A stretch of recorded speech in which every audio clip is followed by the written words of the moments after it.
Welcome to the Prepped and Polished podcast, the podcast that empowers you to take control of your education, featuring weekly interviews with influencers in the world of education, as well as tutoring tips, lessons, and updates. And now, here's your host, Alexis Avila. And welcome back to the Prepped and Polished podcast. This is Alexis Avila, and this is episode 126. Make sure to join our community. You can find our podcast on SoundCloud, on our website, preppedandpolished.com/podcast.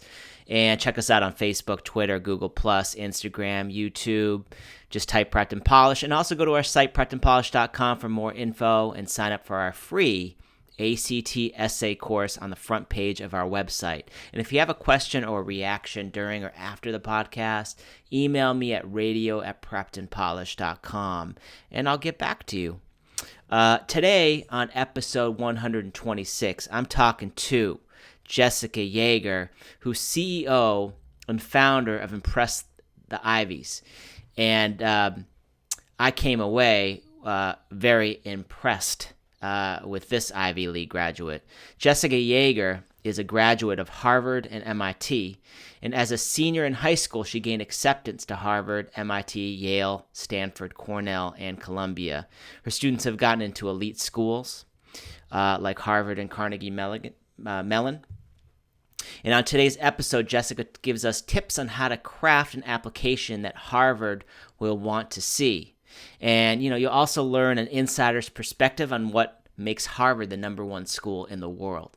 So let's get right to today's guest. This is episode 126 with Jessica Yeager. Jessica, thanks for coming on the Prepped and Polished podcast. How are you today? I'm good. I'm great. I'm excited. Awesome. Now, can we start off by sharing with the audience a few some of your background and focus on a few pivotal moments that brings you to where you are today as, a writer and really a coach for teens, a mentor for teens who really aspire to get into those Ivy League schools? Absolutely. So I will take you back to when I was in high school and I was applying to colleges, and I went to a small all-girls school in Kansas City, where I'm from. Go Royals. There you go. And we had one counselor for 400 girls in the school, and I just didn't really have a lot of guidance in what to do to get into these schools. It was very rare for a student from my school to even apply to these schools, let alone get into them. But looking back on it, I see, wow, I did so many things right, which was great, worked out well for me. But so my senior year, I applied to and got into MIT, Harvard, Stanford, Yale, Cornell, Columbia, and some other great schools. And I actually applied to Princeton and did not get into Princeton. But Princeton was the only application I didn't use my essay for, so I think it had something to do with it. And so I ended up going to Harvard, studied environmental engineering, and I got my master's at MIT in the same thing. And I've been tutoring all my life since I was basically in middle school. And I've always loved that one-on-one interaction with students and seeing a student really understand something and break through and feel good about realizing something. And so a couple of years ago, I realized, there's probably a lot of students that were like me that maybe wanted to go to these schools or thought they could go to these schools, but don't really know how or what it takes or how to make yourself appealing to these schools. So I started Impress the Ivies. And I've helped my students get into schools like Carnegie Mellon and Harvard this past year. So it's been really exciting. And I, again, love working one-on-one with students and seeing these great results. And that is really what makes me want to keep doing it. That's amazing. Now tell us about, because we're in Boston, so we're curious, but what was your experience going to Harvard? Absolutely. Absolutely. So I always tell people, you really don't go to Harvard for the classes or the professors, because In all honesty, if that's all you're going for, you can get great professors and great classes at other schools. The Ah, reason to yeah, yeah. So the reason to go to Harvard is really the other students there. So just as an example, one of my roommates in undergrad won a silver medal at fencing at the Beijing Olympics. One of my other friends from school was on Last Comic Standing and has oh, been on Conan. I saw that one. Yeah, Yeah, yeah, she went to Harvard. Yeah, that yeah, yeah. One of my friends, one of my blockmates. I remember that episode. And Yeah. yeah, and so you're around people who really push themselves to achieve greatness and really want to do things. And I have lots of friends who are going to be doctors, who are lawyers, who are these kind of things. And the people that you're surrounded with are just really, really motivated and high achieving and push you to push yourself. And then, Wow, that's yeah, amazing. yeah, and that I think is really the absolute best thing that I got from Harvard. The other thing, obviously, is Harvard has tremendous resources. And really, if you think of something, you can get funded to do it.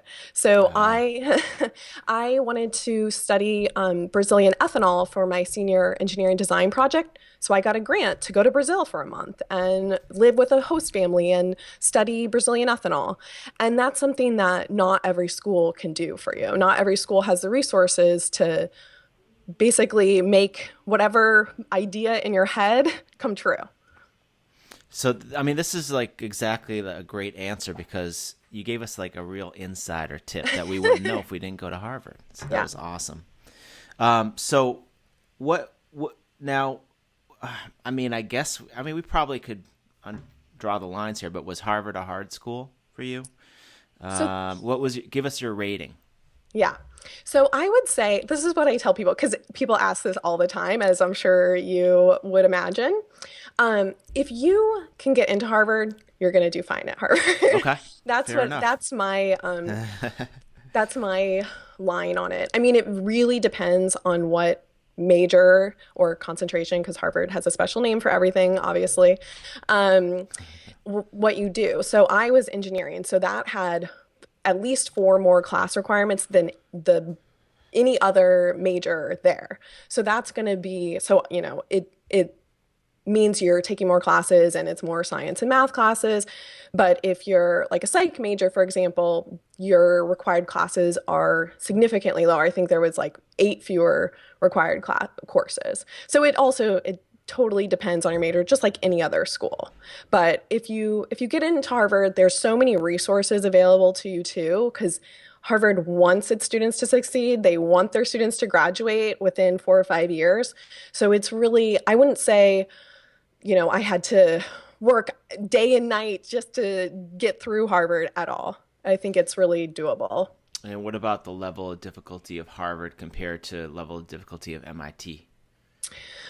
So I would say they're very different. Um, That's what I hear. yeah, yeah. So I think with MIT, it's a little bit different mentality of sort of we're all in this, um, like we're all in this together, sort of. And I think a lot of that has to do with that there's a lot more alignment on majors. So the requirements for different majors are very similar. There's a lot of overlap, more overlap, I would say, in classes and things like that.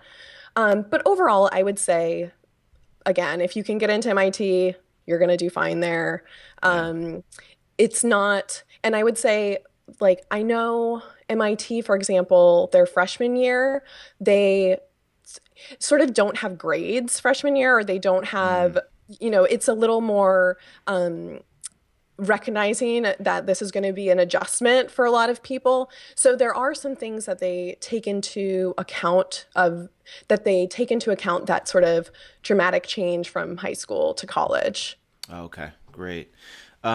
So on episode 90, Yeah. I had a college counselor, Elizabeth Dankowski, who talked about how the perfect SAT score could actually backfire Mhm. on you. And I was wondering what your thoughts were with that.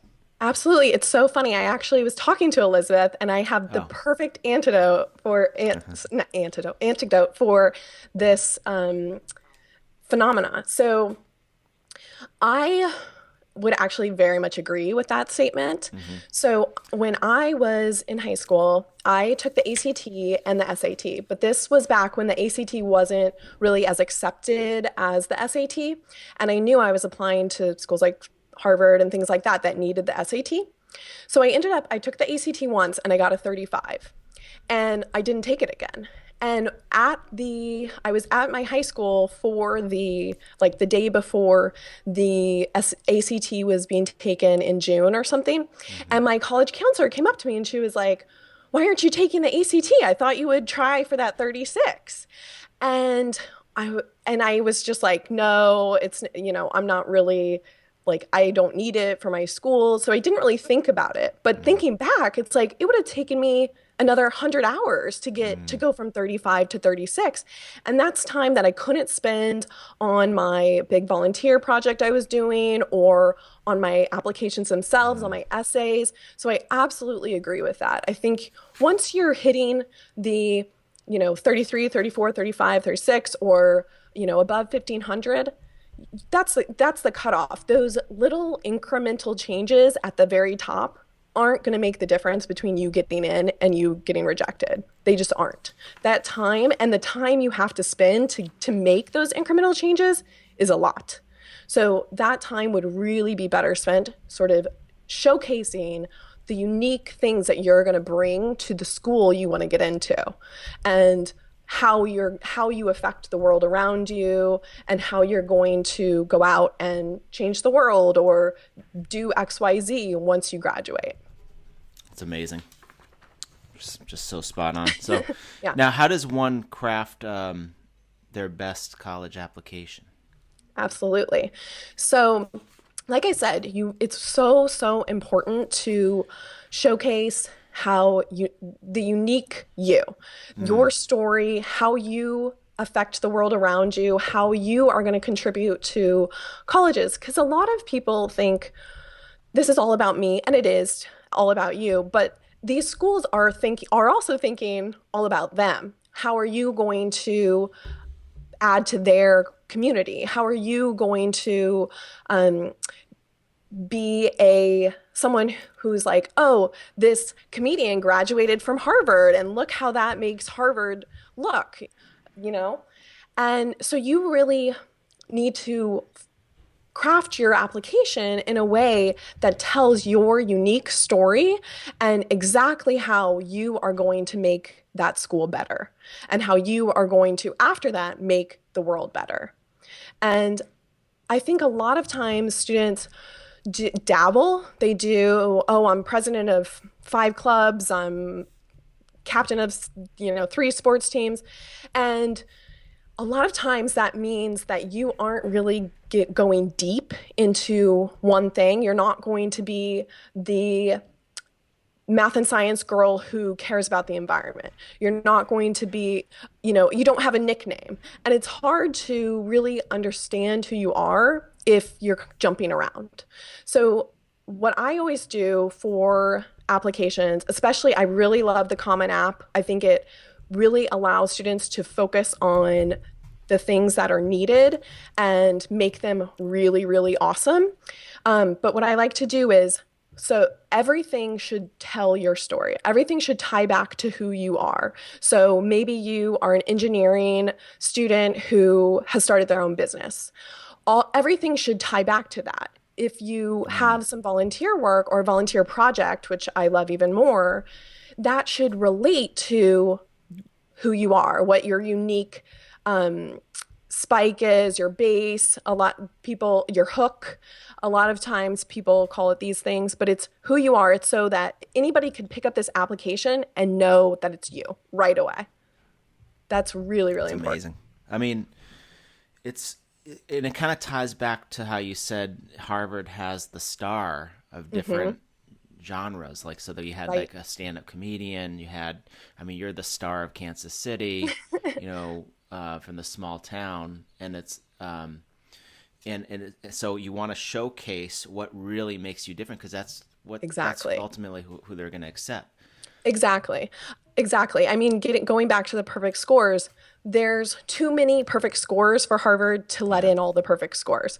That's not what they want to do. They want to create this student body that is diverse and has these different aspects that each student is contributing to the community.